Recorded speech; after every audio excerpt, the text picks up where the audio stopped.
Hoy tengo el deseo en mi corazón de presentarles lo que dice la palabra, ¿verdad? El propósito del llamamiento a mi vida es presentarle a usted como la iglesia de Cristo, la iglesia del Cordero.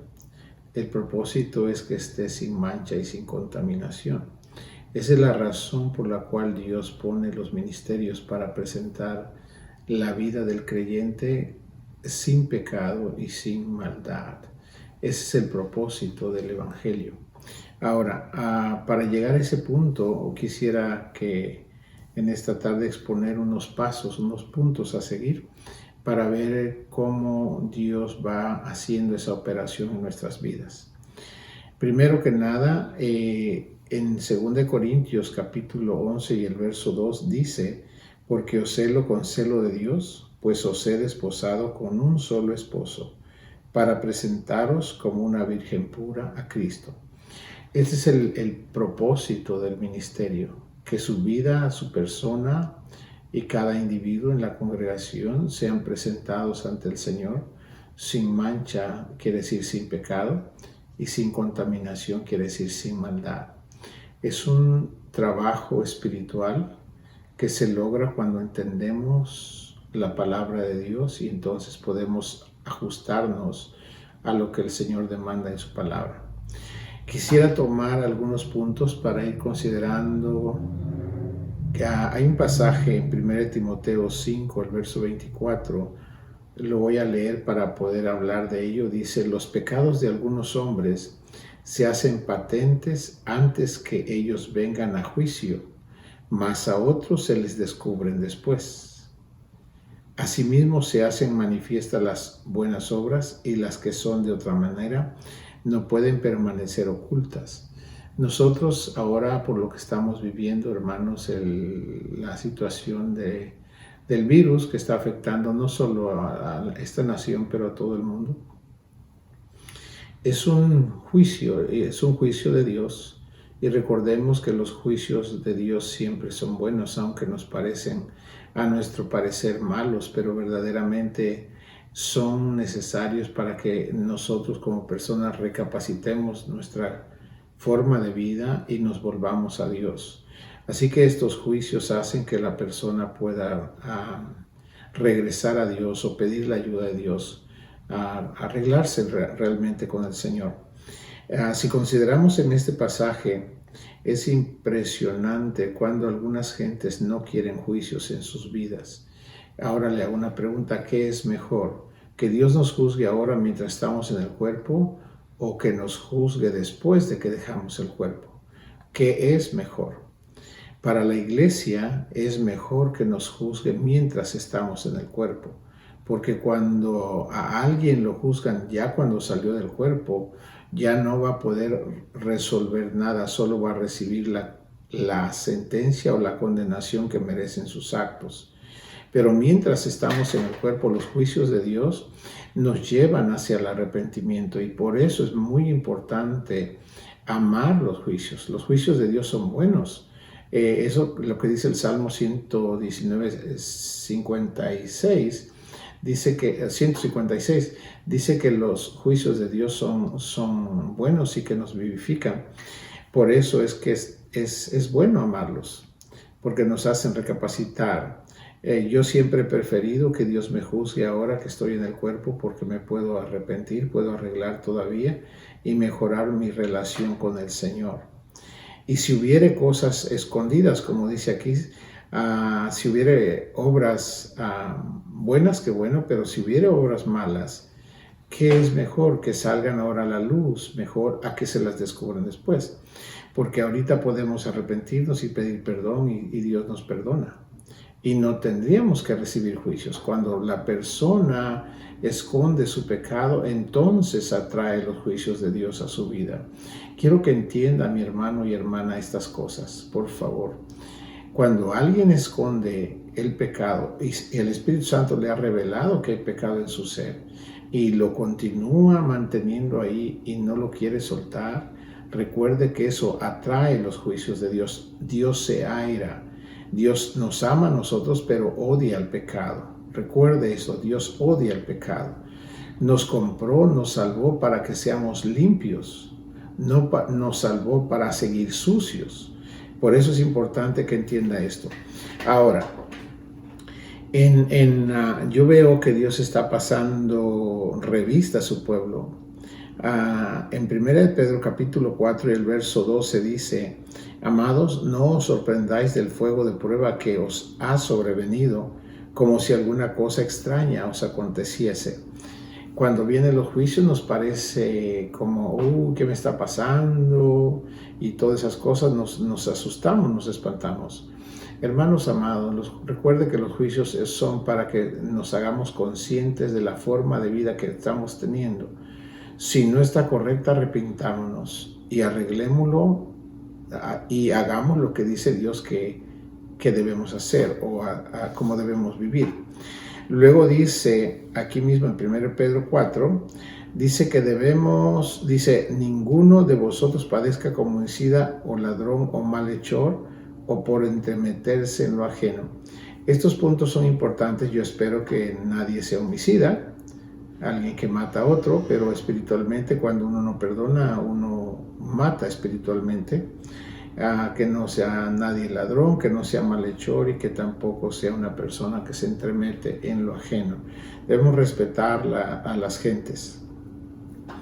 Luego dice, porque es tiempo, en el verso 17, de que el juicio de Dios comience por la casa de Dios. Y si primero comienza por nosotros, ¿cuál será el fin de aquellos que no obedecen al Evangelio de Dios? Va a ser un juicio, hermanos, aquellos que no obedecen a Dios, va a ser un juicio sin misericordia. Por eso Jesús dice que la tribulación, la gran tribulación, va a ser una tribulación que nunca ha habido en la historia de la humanidad, ni habrá jamás otro juicio como ese, porque va a ser un juicio sin misericordia. Ahorita todavía, gracias al Señor, mientras la iglesia, mientras hay gente que ama a Dios, mientras hay gente que se humilla, la misericordia de Dios nunca se separa, nunca se agota mientras uno se humilla. La misericordia se agota cuando la persona se ensoberbece. Entonces ya no recibe misericordia, sino recibe juicio, ira, y trae consecuencias sobre sus vidas. Aprenda estos detalles, hermano, por favor, en el nombre de Jesús. Ahora dice, de modo que los que padecen según la voluntad de Dios deben encomendar sus almas al fiel Creador y hagan el bien. Si siente que algo está pasando en su vida que le parece que es muy duro y que le parece que es injusto lo que estás pasando, hermano, si es así, encomiéndele al Señor su causa. Dile: Señor, esto que me está pasando es muy duro para mí, yo no sé llevarlo, no sé cómo llevarlo, por favor, y póngaselo en las manos del Señor y confíe que el Señor va a tener cuidado, pero no por estar pasando una situación difícil. Nunca haga el mal por pasar una situación difícil. Dice que aunque pasemos por las cosas difíciles, debemos hacer el bien, y el Señor va a tener cuidado de nosotros. Recuerde estas cosas, por favor. Ahora, Dios como juez siempre juzga, mis hermanos amados. Un juez siempre está juzgando. Lo que está juzgando es la maldad en la persona o los hechos malos. Eso es muy importante, hermanos amados. Dios en Jeremías nos dice que Él escudriña la mente y el corazón de los hombres. ¿Qué es lo que busca Dios en nuestra mente y en nuestros corazones? Cuando se relaciona con nosotros como juez, siempre busca maldad en tu mente o maldad en los corazones o en las acciones. Si eso es así, uno tiene que, por eso, examinarse.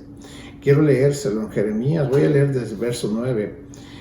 Jeremías 17:9 dice: engañoso es el corazón más que todas las cosas, y perverso, ¿quién lo conocerá? Si usted se da cuenta, nosotros en un momento de paz, de tranquilidad, decimos que somos amigables, somos fieles, pero en el momento de la adversidad usted nota cómo cambian nuestros sentires, cambian nuestro carácter. Eso demuestra que ciertamente la palabra de Dios es verdad. Nuestro corazón aquí dice que es perverso, que se hace contrario cuando las cosas no están como queremos. De repente hasta algunas gentes se enojan con Dios por lo que están pasando, a pesar que son por sus actos equivocados que están viviendo lo que están viviendo. Sin embargo, cuando están cruzando por ahí, se enojan con Dios como que Dios hubiera hecho el mal, cuando es la persona quien lo ha cometido. En el verso 10 dice: yo, Jehová, que escudriño la mente, que pruebo el corazón, para dar a cada uno según su camino, según el fruto de sus obras. ¿Qué es lo que Dios escudriña en nuestras vidas? Primero, cuando nos mira, Dios nos mira nuestra mente, no nos mira la piel, el cabello, la ropa, no nos mira eso, nos mira los pensamientos que tenemos. Y si los pensamientos son malos, recuerde esto, se va a relacionar con un juez. Si los pensamientos son amables, entonces Dios va a estar feliz y no va a haber juicio sobre su vida. Dios no necesita relacionarse con uno cuando uno no tiene, como juez, cuando uno no tiene pensares malos o deseos malos o acciones malas. No necesitamos a Dios como juez, pero si hay maldad en la mente y en el corazón, en las acciones, entonces va a tener que relacionarse esa persona con Dios como juez. Ahora quiero que considere esto. Así lo hace Dios, pero note esto. Cuando nosotros tenemos esas cosas malas y por el Espíritu Santo, cuando nos guía y nos revela lo malo que tenemos y solos vamos ante el Señor voluntariamente, en ese momento no nos relacionamos con Dios como juez, nos relacionamos con Jesús como nuestro sumo sacerdote. Ahí es diferente, hermanos. Por eso es tan importante que entendamos, no hay ninguna persona perfecta, pero cuando el Espíritu Santo nos revela que tenemos algo malo, ¿a quién necesitamos? Necesitamos al sumo sacerdote, a Jesucristo. Entonces, ¿dónde está Jesucristo? Está en el trono de la gracia. Tenemos que ir ahí y exponerle nuestra condición tal cual es. Debemos exponer lo que pensamos, lo que deseamos, lo que hablamos, lo que hacemos. Cuando hacemos eso, Dios, el Señor Jesús, siempre está disponible para ayudarnos y para perdonarnos. Y haciendo así, una vez que ya lo hemos hecho, Dios siempre nos perdona. Quiero leer una parte que está en Hebreos 4:13. Mire lo que dice: y no hay cosa creada que no se manifiesta en su presencia. Antes bien, todas las cosas están desnudas y abiertas a los ojos de aquel a quien tenemos que dar cuenta. No es si queremos dar cuenta. ¿Se recuerda de 1 Timoteo 5:24? Dice que tenemos que dar cuenta. ¿Cuándo quiere dar cuenta usted? Mientras está en el cuerpo y puede usted arreglar para no recibir juicios. O algunos prefieren quizás no dar cuentas ahora y hacer lo que quieren a su manera, y después que mueren van a tener que dar cuenta de todos esos actos. Pero recuerde la diferencia: los que mueren y tienen que dar cuenta después de que mueren, ellos van a recibir sentencia, van a ser condenados por sus actos. Esa es la gran diferencia, y por eso es que tenemos que entender nosotros, hermanos, debemos nosotros dar cuentas al Señor cada día. ¿Por qué? Porque es más fácil dar cuentas al Señor cada día a tratar de dar cuentas a Dios cada año.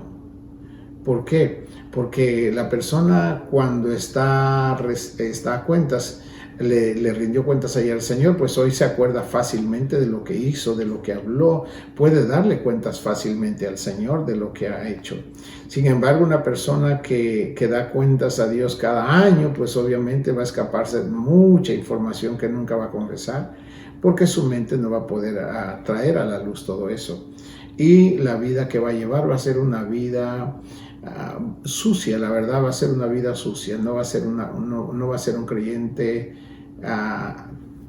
¿cómo le digo?, limpio, no va a ser un creyente, ¿cómo le explico?, un creyente transparente en su forma de ser. Siempre va a tener cosas escondidas, hay mucha ira, son iracundos, son violentos.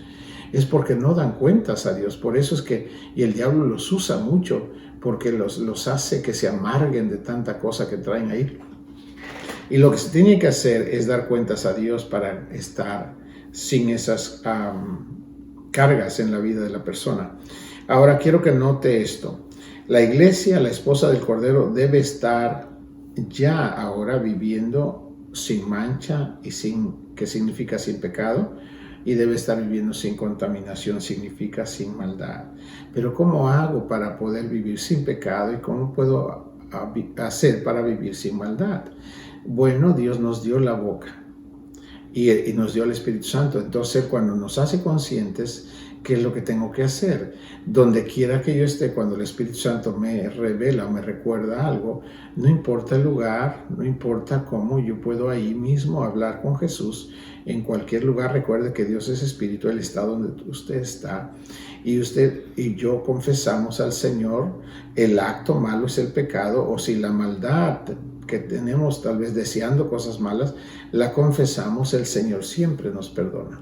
La iglesia, la esposa del Cordero, mis hermanos amados, debe estar dependiendo al 100% del trono de la gracia.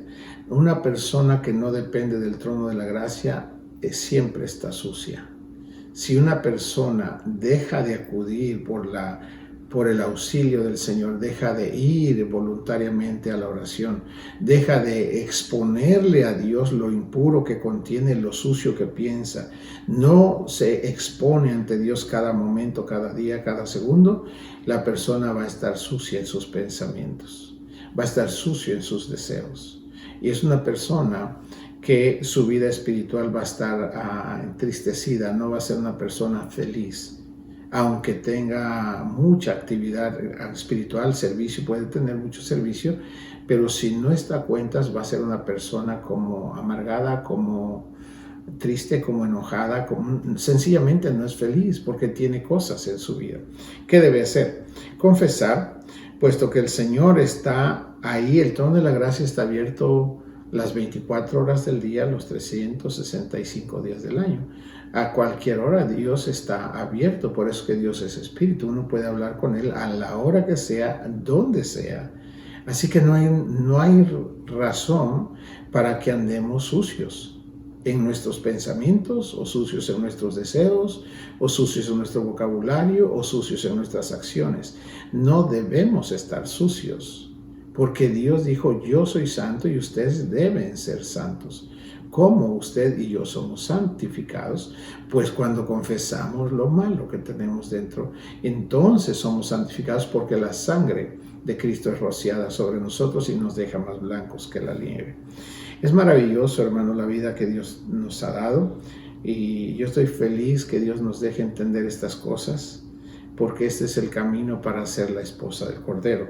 Ahora, ¿por qué Dios nos pide que demos cuentas para que estemos limpios? Pero quisiera considerar dos cosas. ¿Qué es mejor?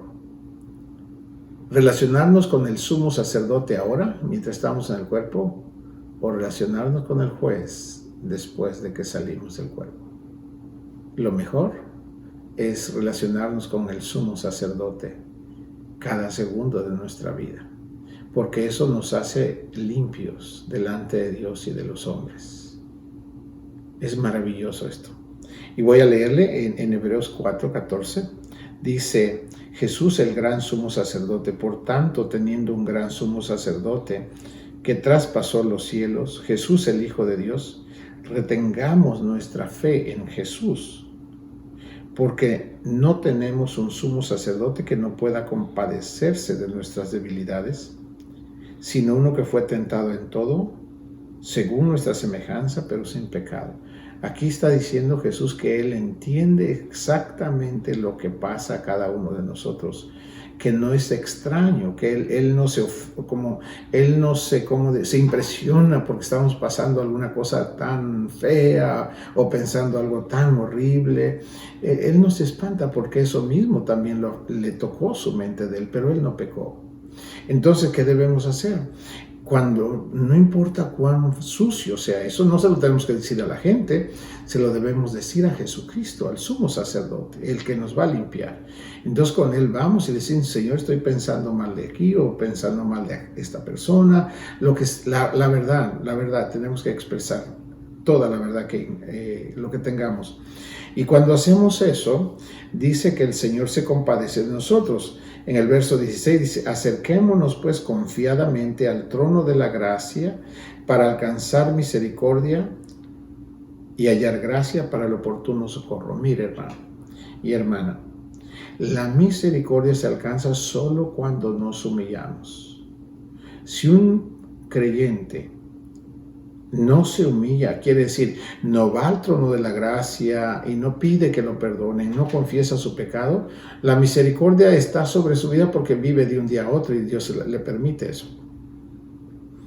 Pero no disfruta lo que debiera, la paz, el gozo, la esperanza que hay de parte de Dios cuando estamos en paz con Dios. Cuando nosotros nos humillamos, siempre Dios nos extiende su misericordia y nos da la gracia. La gracia es para poder hacer el bien que no pudimos hacer, por eso que pecamos. Cuando hicimos lo malo es porque faltó gracia, auxilio de Dios para que hubiéramos hecho lo correcto.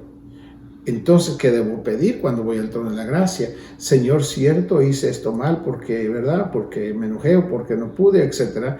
Le digo lo que yo siento y sé que es la verdad. Se lo confieso y le pido que me dé gracia para que esta vez, si tengo que actuar otra vez de esa manera en una situación semejante, deba hacer las cosas correctas.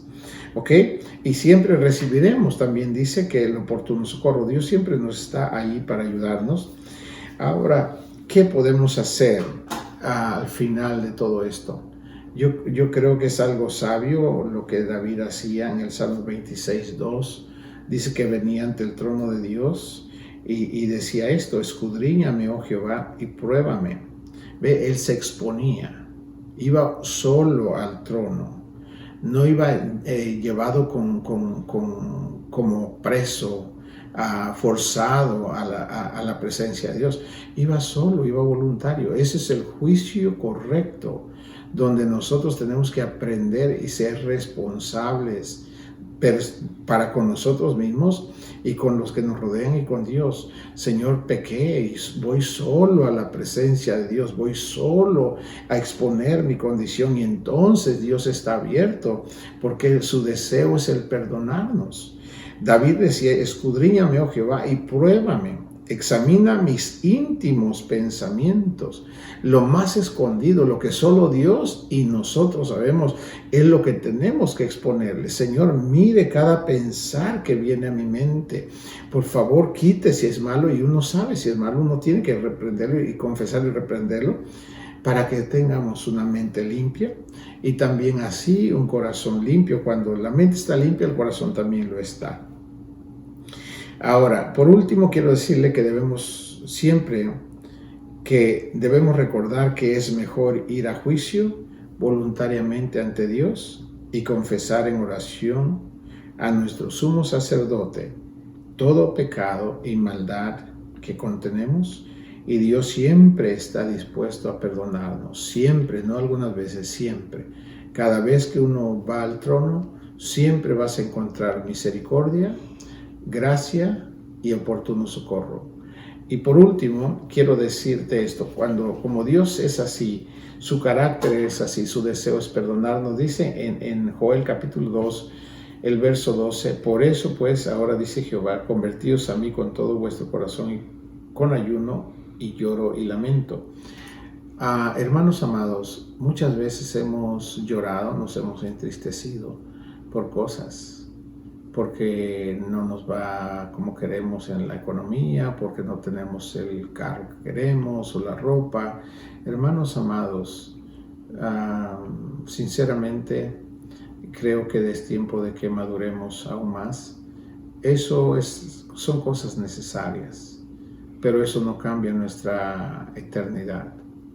Si mejor nos ocupáramos de lo que el Señor dice aquí, si rasgáramos nuestro corazón con ayuno, con lloro y con lamento, si un día pudieras llorar al considerar tu mente que está sucia, que tienes un corazón con pensamientos sucios.